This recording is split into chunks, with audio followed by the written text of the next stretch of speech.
कर्मी ने जो है वो देखिए, मैं आपने शायद वो क्लिपिंग देखी भी होगी जी जो लाइव की क्लिपिंग थी। उसमें एक्चुअली हुआ क्या है कि मैं बड़ी देर से कंप्लेंट थी कोर पुन्नू की कि कोर पुन्नू में ट्रैफिक रूल्स की वायलेशन करते हैं, डंपर्स ओवरवेट चलते हैं, ओवर स्पीडिंग करते हैं, डेंजरस ड्राइविंग करते हैं। और एमएलए जो हमारे कठुआ के एमएलए हैं, इन्होंने ये जो मैटर है ये असेंबली में भी उठाया था कि वहाँ पे जो 2-3 एक्सीडेंट हुए थे, काफ़ी लोग वहाँ पे अभी तक 7-8 लोगों का मैंने सुना है कि डंपरों की वजह से वहाँ पे मारे गए हैं, एक्सीडेंट हुए हैं। तो बड़ी देर से मैं जो कोर पुन्नू की साइड से गाड़ियाँ चलती थी उनके खिलाफ मैं एक्शन ले रहा था। जो गाड़ियाँ मुझे पल्ली मोड़ पे, कुछ पल्ली रोड पे हमने रोकते थे, कहीं नेशनल हाईवे पे रोकते थे। कल हमने डिसाइड किया कि हम यहाँ से ये माल उठाती हैं, हम वहीं पे जाके देखेंगे। क्योंकि एक बार हम करते क्या है कि एक गाड़ी को पकड़ लेते हैं तो होता क्या है कि बाकी गाड़ियाँ आना बंद हो जाती हैं। इनको वो इन्फॉर्म कर देते हैं पीछे वालों को कि भाई आरटीओ ने नाका लगा लिया है, तो वो चलते नहीं हैं। तो कल इसलिए फिर मैंने कोर पुन्नू में नाका लगाया। हमने पहले वहाँ पे पुल के उस तरफ गए हम, कोर पुन्नू जहाँ चौकी है, तो वहाँ पे 2 गाड़ियाँ हमने देखी, 2 गाड़ियाँ ओवरवेट चल रही थी। लेकिन जब मैंने ड्राइवर से पूछा कि बिल्टी दो, तो उन्होंने बिल्टी जो दी तो वो 5 मीट्रिक टन मटेरियल ही बता रही थी हर गाड़ी में, जबकि मेरे हिसाब से उसमें कम से कम 35 मीट्रिक टन मटेरियल लदा हुआ था। तो मैंने उनको कहा भाई अभी गाड़ी मोड़िए, मैं आपको वेइंग मशीन पे ले जाऊंगा, वहाँ पे आपका मटेरियल वे करूंगा और आपको वेट के हिसाब से हम ओवरवेट के हिसाब से चालान करेंगे। तो हमने गाड़ी को पीछे मोड़ा है। मैंने उनको कहा चलो आप कंडे की तरफ उनको मोड़ा, और जो ही गाड़ियों को मोड़ा तो इतनी देर से 5-6 गाड़ियाँ और आ गई हैं। वो भी ट्रैफिक रूल्स की वायोलेशन कर रही थी, वो भी ओवरवेट थी, और उनको भी हमने रास्ते में पुल पे ही रोक लिया है।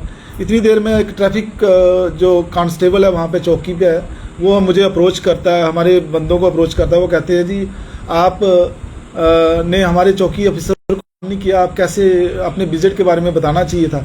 मैं कहा मैं आरटीओ हूँ और मुझे किसी को इन्फॉर्म करने की ज़रूरत नहीं है, क्योंकि ये मेरी जुरिडिक्शन है, मैं अपनी जुरिडिक्शन के अंदर हूँ। तो ऐसे में मुझे किसी को इन्फॉर्म करने की ज़रूरत नहीं है। मैं कभी भी सरप्राइज चेकिंग करके कहीं भी जो वायोलेशन कर रहे हैं उनको चलान कर सकता हूँ, उनको पनिश कर सकता हूँ। तो इतनी देर में वहाँ पे हवालदार आ गया और फ़ोन उठाया हुआ था। वो कहता है जी आप हमारे चौकी अफसर से बात करिए। मैं क्या बात करनी है चौकी अफसर से, मैं कोई अपनी जुरिडिक्शन में ही हूँ, मुझे बात करने की ज़रूरत नहीं है। तो मैं इतने में मैंने बोला, मैं क्या बात करनी है, मैं वायोलेशन रोक रहा हूँ, तू यहाँ पे तेरे नाक के नीचे यहाँ पे ये जो ट्रक चल रही है, तू क्यों नहीं रोक रहा है इनको। तो मेरे उसको तू कहने पे और ये कहने पे कि तू ये वायोलेशन क्यों नहीं रोक रहा, वो फ्यूरियस हो गया और मेरे साथ बदतमीजी करने लगा, गाली देने लगा, और उसने मेरे साथ मैन हैंडलिंग की। तो इतनी देर में मेरे जो स्टाफ था मेरे साथ, उन्होंने और मेरे पीएसओ ने मिलकर उसको पकड़ा और उसको पैसिफाई किया।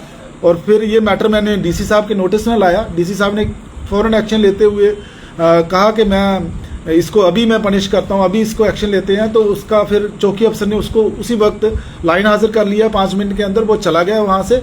और उसके बाद हमने वहाँ पे गाड़ियों को चालान किया और हम वापस आ गए हैं। एसएचओ जो राजबाग है, उन्होंने भी मुझे आश्वासन दिया कि हम इसके खिलाफ अप्रोप्रिएट एक्शन लेंगे। ये इसने जो बदतमीजी की है या इसने जो भी किया, इसके खिलाफ एक्शन होगा।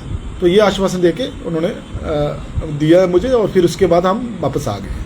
सर क्या लगता है कि पुलिसकर्मी जो है आपको देखता वो भड़क गया है, क्या लगता है कि क्या पुलिस कर्मी को कोई दिक्कत थी, क्या वो वायोलेशन के साथ इन्वॉल्व थे? देखिए ये तो उसकी साइकोलॉजी मैं नहीं बता सकता वो क्या हुआ है, लेकिन मेरा उसका ये कहने पे कि भाई ये तेरे नाक के नीचे वायोलेशन क्यों हो गए, वो भड़क गया है।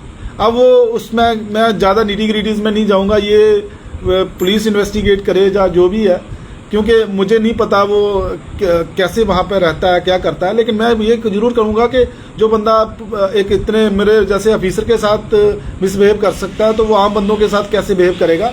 और मैंने एसएचओ साहब को तब बोला भी था, एसएचओ राजबाग को, कि आप ऐसे बंदे को ऐसी सेंसिटिव जगह पे मत रखिए, ऐसी जगह पे कोई ऐसे लोग रखिए जो कि काम करें, जो कि वायोलेशंस को रोकें, ना कि जो यहाँ पे लड़ाइयाँ करें।